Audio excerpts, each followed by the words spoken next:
نئے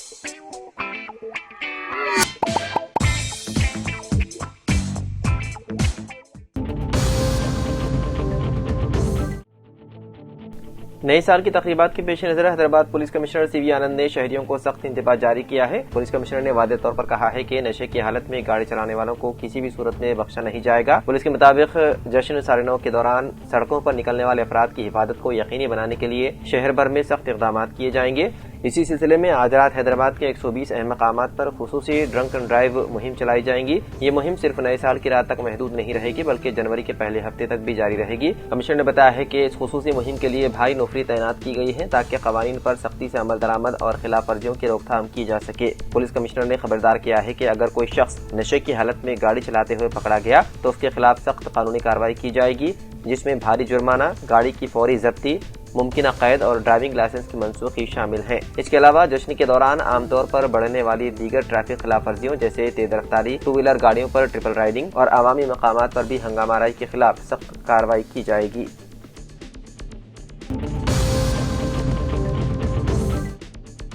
ملک کے سب سے صاف شہر کہلائے جانے والے اندور میں آلودہ پینے کے پانی کے استعمال کے بعد الٹی اور دست کی شکایت سامنے آنے سے صورتحال تشویشناک ہو گئی ہے۔ بھگیرت پور علاقے میں گزشتہ ایک ہفتے کے دوران متعدد افراد کے بیمار ہونے اور اموات کی خبریں سامنے آئی ہیں، جس کے بعد انتظامیہ اور سیاسی حلقوں میں ہلچل مچ گئی ہے۔ مقامی باشندوں کا کہنا ہے کہ آلودہ پانی پینے کے بعد بڑی تعداد میں لوگ الٹی، دست اور شدید کمزوری میں مبتلا ہوئے ہیں۔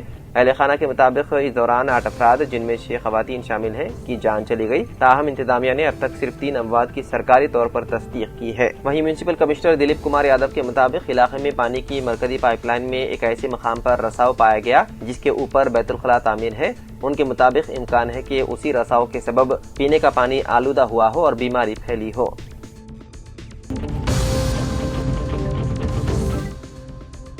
حیدرآباد کے مادھا پور علاقے میں ٹریفک سگنل پر ڈیوٹی انجام دے رہے ایک ہوم گارڈ کو تیز رفتار کار نے ٹکر مار دی اور موقع سے فرار ہو گیا۔ پولیس نے بتایا ہے کہ واقعہ اس وقت پیش آیا جب 45 سالہ ہوم گارڈ نعیم ٹریفک کی نگرانی کر رہے تھے۔ عینی شاہدین کے مطابق تیز رفتار سے آنے والی ایک کار نے انہیں زوردار ٹکر مار دی اور ڈرائیور بغیر رکے وہاں سے فرار ہو گیا۔ مقامی افراد نے فوری طور پر زخمی ہوم گارڈ کو علاج کے لیے قریبی خانگی اسپتال منتقل کیا، جہاں پر ان کی حالت نازک بتائی جا رہی ہے۔ مادھا پور پولیس نے ہٹ اینڈ رن کا مقدمہ درج کر کے تحقیقات شروع کر دی۔ پولیس قریبی علاقوں میں نصب CCTV کیمروں کی فوٹیج کی جانچ کر رہی ہے تاکہ گاڑی کی شناخت کر کے مفروع ڈرائیور کو گرفتار کیا جا سکے۔ حیدرآباد میں ممنوع چینی مانجھے کے باعث پیش آنے والے حادثات میں ایک اور واقعہ سامنے آیا۔ ملک پیٹ کے علاقے میں پیش آئے اس واقعے میں ایک نوجوان شدید زخمی ہو گیا، جس کے بعد غیر قانونی پتنگ ڈور کے استعمال پر ایک بار پھر تشویش بڑھ گئی ہے۔ یہ واقعہ شیو گنگا تھیٹر روڈ پر اس وقت پیش آیا جب اشوک نامی نوجوان سڑک سے گزر رہا تھا۔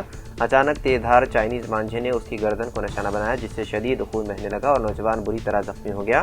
اسی دوران ڈیوٹی پر موجود ملک پیٹ ٹریفک پولیس کانسٹیبل ایم کرانتی نے فوری طور پر صورتحال کو بھانپتے ہوئے زخمی نوجوان کی مدد کی اور اسے فوری علاج کے لیے دلسکھ نگر کے اسپتال منتقل کیا۔ اسپتال ذرائع کے مطابق نوجوان کا علاج جاری ہے اور اس کی حالت پر قریبی نظر رکھی جا رہی ہے۔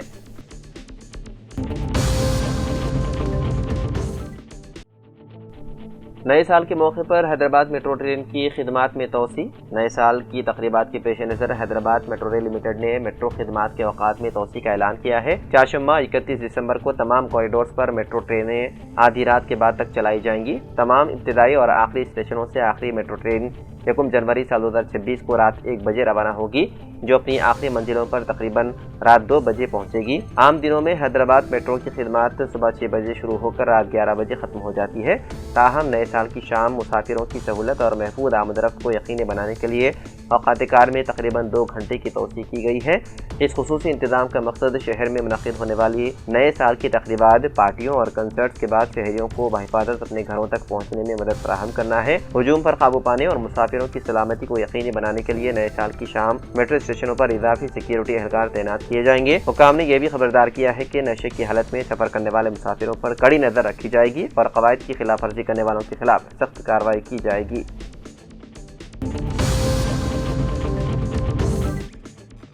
شہری آبی ذخائر کے تحفظ کے لیے ایک بڑی کارروائی میں ہائیڈرا نے مشہور دگم چیرو میں غیر قانونی قبضوں کے خلاف سخت قدم اٹھایا ہے۔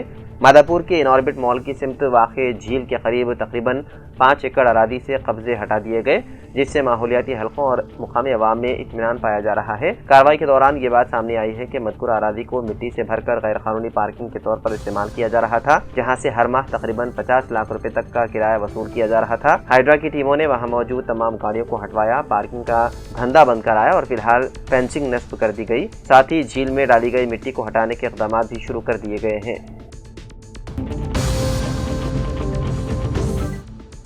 اتراکھنڈ کے چمولی ضلع میں ایک سنگین حادثہ پیش آیا۔ وشنو گڑھ پیپل کوٹی ہائیڈرو الیکٹرک پروجیکٹ کی سرنگ میں منگل کی نصف شب 2 لوکو ریلیں آپس میں ٹکرا گئی۔ ایک لوکو ریل میں پروجیکٹ پر کام کرنے والے مزدور اور افسران سفر کر رہے تھے، جبکہ دوسری لوکو ریل تعمیراتی سامان لے جا رہی تھی۔ اس حادثے میں تقریباً 60 افراد زخمی ہو گئے۔ چمولی ضلع کے کلکٹر گورو کمار کے مطابق دونوں ریلوں میں مجموعی طور پر 109 مزدور اور افسران سوار تھے۔ انہوں نے بتایا ہے کہ تمام افراد کو بحفاظت سرنگ سے باہر نکال لیا گیا ہے۔ انتہائی زخمی 10 افراد کو ضلع اسپتال منتقل کیا گیا، جبکہ دیگر زخمیوں کو پروجیکٹ کے احاطے میں ہی ابتدائی طبی امداد فراہم کی گئی۔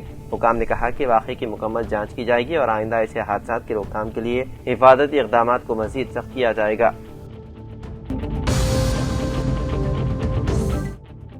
کمشنر پولیس حیدرآباد سجران نے سال نو کے موقع پر کیب اور آٹو ڈرائیورز کو انتباہ دیتے ہوئے کہا ہے کہ سواری کو بٹھانے سے انکار یا بکنگ سے زائد رقم کا مطالبہ کسی صورت میں برداشت نہیں کیا جائے گا۔ انہوں نے اپنے ٹویٹر پیغام میں کہا کہ قواعد کی خلاف ورزی کرنے والوں کے خلاف موٹر وہیکل ایکٹ کے تحت سخت کارروائی کی جائے گی۔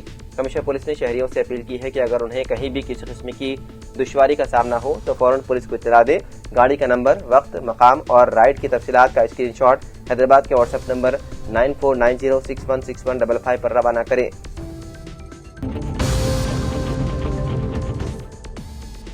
تلنگانہ حکومت نے ریاست میں بعض IAS عہدیداروں کے تبادلوں اور تقررات کے احکامات جاری کیے۔ ان احکامات کے مطابق GHMC کے ایڈیشنل کمشنرز کے طور پر جی شریجن اور ٹی ویرے کرشن ریڈی کو مقرر کیا گیا۔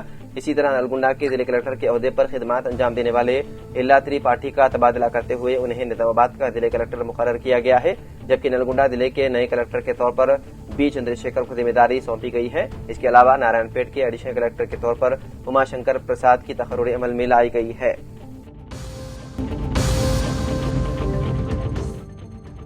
وزیر اعلیٰ رویندر ریڈی نے GHMC کے توسیع کے انجمن میں بلدی نظم و نسق کے عہدیداروں کے ساتھ اعلیٰ سطحی اجلاس منعقد کرتے ہوئے آؤٹر رنگ روڈ کے اندرونی حدود میں ترقیاتی کاموں کا جائزہ لیا۔ اجلاس میں حال ہی میں تقرر کیے گئے زونلز کمشنرز نے بھی شرکت کی۔ وزیر اعلیٰ نے آؤٹر رنگ روڈ کے داخلی حدود میں کور اربن ریجن اکانومی ایریا کی ترقی کے لیے جامع منصوبہ تیار کرنے کی ہدایت دی۔ انہوں نے کہا کہ ریاست کی جامع ترقی کے لیے حکومت نے تلنگانہ رائزنگ ویژن سال 2047 ڈاکیومنٹ جاری کیا۔ انہوں نے کہا کہ کور اربن ریجن اکانومی کے حدود میں 12 نئے زون، 60 سرکلز اور 300 بلدی وارڈز قائم کیے گئے ہیں۔ انہوں نے مزید کہا کہ بہتر بلدی نظم و نسق کے ذریعے شہری حدود میں ترقیاتی سرگرمیوں کو انجام دینا حکومت کی ترجیح ہے۔ انہوں نے کہا کہ GHMC کی توسیع کے ذریعے حیدرآباد کی جامع ترقی کے اقدامات کیے جائیں گے۔ تلنگانہ حکومت ریاست کے دارالحکومت حیدرآباد کو موسیٰ ندی کے اطراف 3 میونسپل کارپوریشنز میں تقسیم کرنے کی تیاری کر رہی ہے۔ اس سلسلے میں حتمی نوٹیفکیشن جنوری میں جاری کیے جانے کا امکان ہے، جبکہ اپریل اور مئی میں بلدیاتی انتخابات کرانے کی تیاری کی جا رہی ہے۔ مجوزہ منصوبے کے مطابق موجودہ GHMC کو اثر نو تشکیل دے کر 3 الگ الگ کارپوریشنز بنائے جائیں گے۔ GHMC کے دائرہ اختیار میں پرانا شہر اور سینٹرل حیدرآباد شامل رہے گا۔ گریٹر سکندرآباد میونسپل کارپوریشن کے دائرہ اختیار میں شمالی اور مشرقی حیدرآباد کے علاقے شامل رہیں گے۔ گریٹر سائبرآباد میونسپل کارپوریشن کے دائرہ اختیار میں شمالی اور مغربی علاقوں کو شامل کرنے کی تجویز ہے۔ ذرائع کے مطابق موسیٰ ندی شہر حیدرآباد میں کلیدی اہمیت رکھتی ہے۔ اس بنیاد پر اس کے دونوں طرف کے علاقوں کو 3 مجوزہ کارپوریشنز میں تقسیم کیا جائے گا۔